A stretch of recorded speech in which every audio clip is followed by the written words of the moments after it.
خیلی ها فکر میکنن قرآن زن رو محدود کرده، اما واقعا اینطوره؟ حقیقت چیزی است که شاید شما رو شگفت زده کنه. نگاه قرآن متفاوت از تصورات ماست. قرآن درباره زن چی میگه؟ محدودیت یا کرامت و آزادی؟ امروز میخوایم پرده رو کنار بزنیم و جایگاه واقعی زن رو در قرآن کشف کنیم. قرآن وقتی از زن سخن میگه، از انسانیت او حرف میزنه، نه صرفاً جنسیت. زن در نگاه قرآن پیش از هر چیز یک انسان کامله. شهید مطهری در کتاب نظام حقوق زن در اسلام مینویسه قرآن زن رو موجودی دارای رسالت و مسئولیت میدونه، نه موجودی صرفاً وابسته به مرد. علامه طباطبایی در المیزان میگه زن و مرد در حقیقت انسانی هیچ تفاوتی ندارند. تنها تفاوت در وظایف طبیعی و نقش‌های اجتماعی اونهاست. برابری در ارزش انسانی. قرآن در سوره احزاب آیه 35 می‌فرماید معیار پاداش و مغفرت ایمان و عمل صالح است. این آیه نشون میده خدا زن و مرد رو برابر در ارزش انسانی میبینه. هیچ کدوم بر دیگری برتری نداره مگر به ایمان و تقوا. آیت الله مکارمی شیرازی در تفسیر نمونه میگن این آیه یکی از روشن‌ترین دلایل برابری زن و مرد در رسیدن به مقام قرب الهیه. فراموش نکنیم این سخن در زمانی نازل شده که دختران در عرب جاهلی زنده به گور می شدن. قرآن زن رو به اوج کرامت رسوند. نقش زن در خانواده. قرآن در سوره روم آیه 21 زن رو سرچشمه آرامش معرفی میکنه. آرامش زندگی از وجود زن و مهر او آغاز میشه. مطهری در مسئله حجاب توضیح میده زن محور عاطفه و مودت در خانواده است. اوست که خانه را کانون مهر و رحمت میسازد. این نگاه زن رو محدود به کار خانه نمیکنه، بلکه جایگاه اون رو به عنوان ستون اصلی آرامش و محبت خانواده تثبیت میکنه. زن در اجتماع و تاریخ.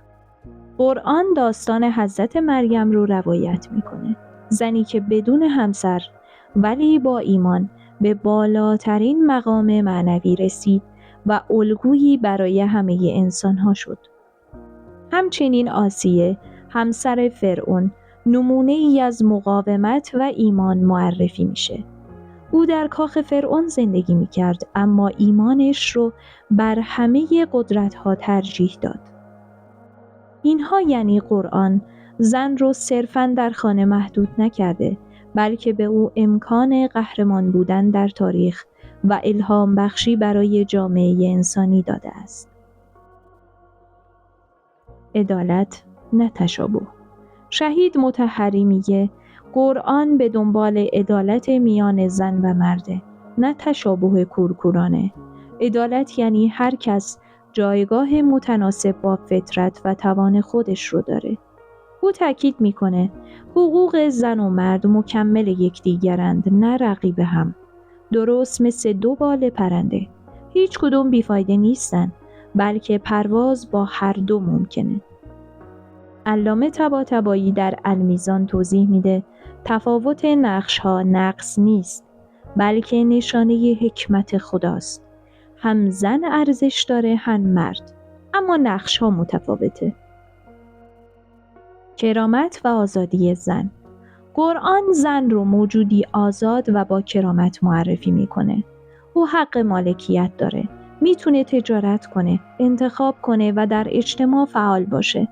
شهید مطهری در مسئله حجاب مینویسه حجاب زندان زن نیست، بلکه سپر کرامت و ارزش اوست تا شخصیتش بر زیبایی ظاهری غلبه داشته باشد.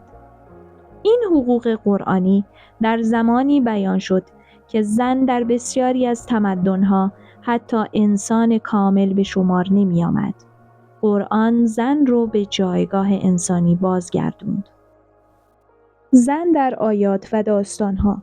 داستان آسیه همسر فرعون نمونه‌ای ماندگار از ایمان زنانه است. او با وجود همه تهدیدها به خدا پناه برد و جاودانه شد. قرآن آسیه و مریم رو به عنوان الگو معرفی میکنه، نه فقط برای زنان بلکه برای مردان هم، چون معیار الگو بودن ایمان و عمله. جایگاه زن در قرآن جایگاه ایمان، کرامت و نقش‌آفرینیه. قرآن زن رو نه جنس دوم بلکه نیمی از حقیقت انسان معرفی کرده.